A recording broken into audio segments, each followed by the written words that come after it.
Guys, Mohammed Kudus to Manchester United is off. I'm here to tell you the reasons why. We're also going to talk about Thomas Partey and what he said concerning his contract extension at Arsenal.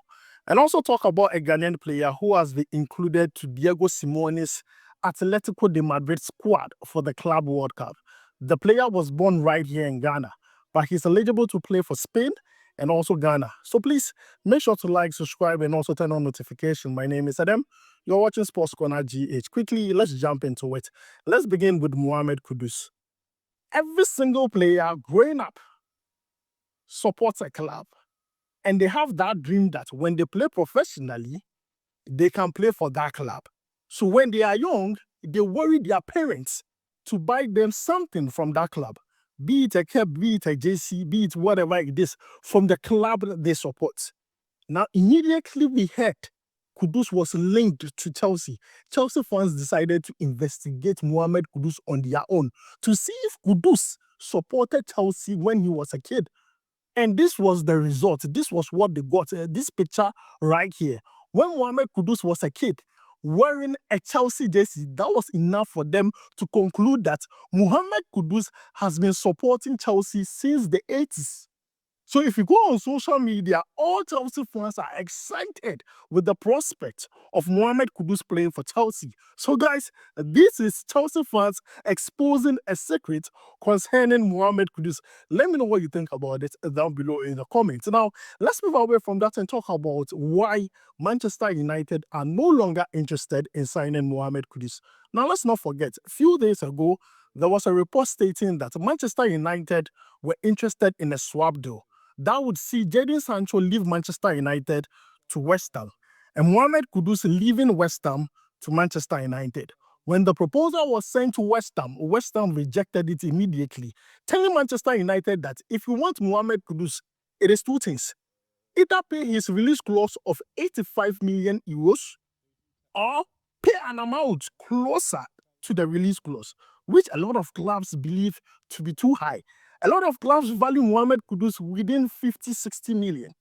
But no, West Ham are looking at around 70 million for Mohammed Kudus.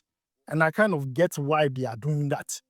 And currently, Manchester United are no longer interested in Kudus. Now, the reason is very simple. They are almost done signing Brian Mbeumo. And they believe that they need to look at other options too, such as the center forward role. They need to focus on that. So as at this moment, they have withdrew themselves when it comes to signing Mohammed Kudus. Let's not forget, United was also in talks with Mohammed Kudus agency, Wolf Agency. And the talks went on for a very long time. And United told them that, see, the truth of the matter is we were interested, looking to do something with West Ham when it came to a swap deal, but they rejected it. But now we want to focus on other positions. It's not like they don't want the player, but currently he's not a priority signing for Manchester United. But then this is also a good news for another club because Newcastle United is the latest club to have made inquiries concerning Mohammed Kudus. They have called West Ham to ask about conditions necessary to sign Mohammed Kudus. This makes the third club who have done a serious effort to sign Mohammed Kudus. First, it was Chelsea, and they even made an offer. Second was Manchester United, they made an offer. Third is Newcastle United. We are waiting to see the offer Newcastle United is going to make it to West Ham to sign Mohammed Kudus. So, guys, if you were to advise Mohammed Kudus, would you advise him to play for Newcastle United next season? Let me know your answers down below in the comments because this is getting interesting in the transfer market. Newcastle United is the third club that have made an effort to ask about Mohammed Kudus. But then let's see what they'll offer to West Ham concerning Mohammed Kudus. But then, guys, this is the latest update concerning the star boy Mohammed Kudus. Let me know your thoughts about it down below in the comments. Now, moving away from Mohammed Kudus, let's talk about Thomas Partey. He's in Ghana. He's organizing a tournament, and you can see him at the Tuba Ashtotet, where the whole thing is ongoing. But then Thomas Partey talked about his form last season. And guys, let's check out the video. I think they will say about the availability because I was available throughout the whole season. So, of course, they will say that.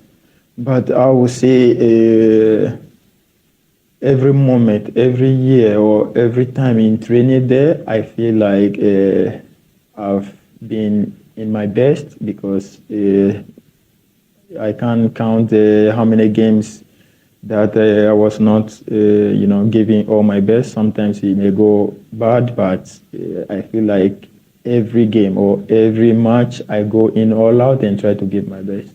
So I feel happy, and in me, I feel like every year, injury, no injury is part of it. It's been my best. So, guys, you have heard from Thomas Partey. I want to read exactly what he said. For those who did not hear exactly what he says that people are talking about my availability because I was fit all season. Every training session, every match, I gave my best. Injuries are part of the game, but this year, I felt great. The most important thing is being happy where you play.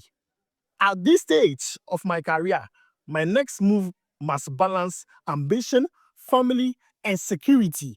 I am a national fan too, but it's up to the club, my agent, and me to decide. For now, I just want to enjoy my football. This is coming from Thomas Partey. He says he wants to enjoy his football for now. He's also an Arsenal fan, but at this point, his next move is to balance three things in his life. One, his ambition.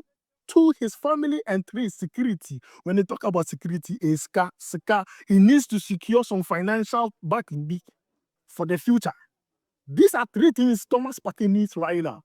So it is up to us now, his agent and himself, to decide what the next move is going to be. So, guys, this is Thomas Partey giving us a small hint concerning his contract extension at Arsenal. What we know so far from reliable sources is that talks are ongoing, negotiations are ongoing, but nothing has been finalized yet. But Thomas Partey himself is saying that he did such three things: balancing ambition with family and security. If he's able to get these three things, then he's going to make his next move. So, guys, you have heard from Thomas Partey. Let me know what you think about it down below in the comments. Now, let's move away from that and talk about Antoine Semenyo. Now, this is a follow-up on my previous video I did on the player. When I posted the video, someone asked me a question, and I have an answer for you. Now, this is coming from Goswe Weji. I hope I got the pronunciation right. Now, this was what he asked. He says that a question here: is it Tottenham Hotspur team that wants him or the coach? Because their old coach have been sacked, or the new one that wants him? I kind of get your question, but let me explain this to you. Tottenham Hotspur, their priority signing, their number one target was Brian Mbeumo. The player decided to go to Manchester United, snubbing Tottenham Hotspur, snubbing Newcastle United. Now, next on that list was Antoine Semenyo and other players in the EPL. Now, let me tell you this. There was a meeting.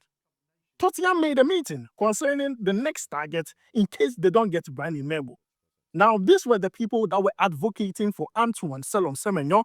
Number one, Chief Analyst Ross Johnson. Chief Analyst Ross Johnson. And number two, Head of Scout Rob. Now, popularly, he's known as Rob around the club. They were the ones advocating for Antoine Semenyo to be part of Tottenham. They were trying to tell the others in the meeting that, see, Brian Mbeumo is 25. Semenyo is also 25. Brian Mbeumo scored 20 goals. Semenyo scored 11 goals. Semenyo and the things he has done in the just ended season, it is almost equal to what Brian Mbeumo also did with Brentford. So if Brian Mbeumo has decided to go to Manchester United, they need to look at Semenyo, who can give exactly or almost the same thing Brian Mbeumo can give. That was the argument that was happening during the meeting. And these two people from the coaching staff were the ones advocating for Semenyo to go to Tottenham. Now, Semenyo has no issue joining Tottenham per multiple reports. Semenyo has no issue. The only thing he wants is to play Champions League football. And guess what? Tottenham can give him that. So it is not the new coach's decision when it comes to whether he wants Semenyo or not. The club is making sure they get him the player before he comes. Yes. So, guys, that is the update. Boss, I hope I answered your question. These two coaching staff were the ones in the meeting advocating for Semenyo. Ross Johnson, the chief analyst, and two, Rob, the head of scouts. These two, they were advocating for Semenyo hard. And what I hear is Semenyo does not mind playing for Tottenham at all. He believes that he can be successful with the club because Solanke went there and won the Europa League. See, you can put every jokes aside, and at Tottenham, they won the Europa League. Let's be very honest. As simple as that. Their season would have been bad if they did not win it, but they won the Europa League. So simple. And I want to play in the UCL, and that is what Semenyo wants, to play in Europe. And now, Bournemouth are asking for 70 million euros. 70. Tottenham, when they asked Bournemouth told them to bring 70 million euros. It's not small money, but the question is Semenyo worth 70 million? That is the big question everyone is asking, because a lot of clubs are valuing Semenyo 40, 50. But Bournemouth are saying 70 or leave. Go somewhere else. Take it or leave it. As simple as that. But then I think, Tottenham are going to go back. They are going to discuss it amongst themselves and come back with a proper offer for Semenyo. But then, guys, this is the latest update concerning Antoine Semenyo. Let's talk about Taufik Seidu. Now, Taufik Seidu plays for Atletico de Madrid's youth team, their under-19 team. And this player has been included to Diego Simeone's squad for the Club World Cup. Now, it is very important to note that this player has been training with the senior team or the first team from time to time, and he has been impressing the coach. The coach looks at this boy and is like, this is the future. This player is a central midfielder who can also play as an attacking midfielder. He was born right here in Ghana. He's just 17 years of age. Now, let me give you a bit of background story concerning who Taufik Seidu is. Now, in 2018, Taufik Seidu was released by Malaga youth side, and then he joined Atletico de Madrid's youth side. Fast forward in 2023, he was promoted from the youth side to the under-17 side. Fast forward in 2024, he was promoted from the Atletico de Madrid under-17 to under-19. And occasionally, he was training with the first team. Now, when it comes to national team football, even though he was born in Ghana here, look, he has played for Spain under-15, played 4 games. Spain under-16, 5 games. Spain under-17, 9 games. In national team career, he has scored 1 goal. And recently, he was the captain of the Spanish under-19, under-17 team, sorry. He was the captain of the Spanish under-17 team. So this is a player who is being seen as the future of the Spanish team. And Diego Simeone has been impressed with the boy's performance. Now, a lot of people will be asking, but how come the GFA did not see this boy? And the thing is, if Spain look at a player who is not from Spain and knows how to play ball, and they give him a captain, a bit funny dream, you understand my point? It's like you have put spices in food and you taste a bit funny dream.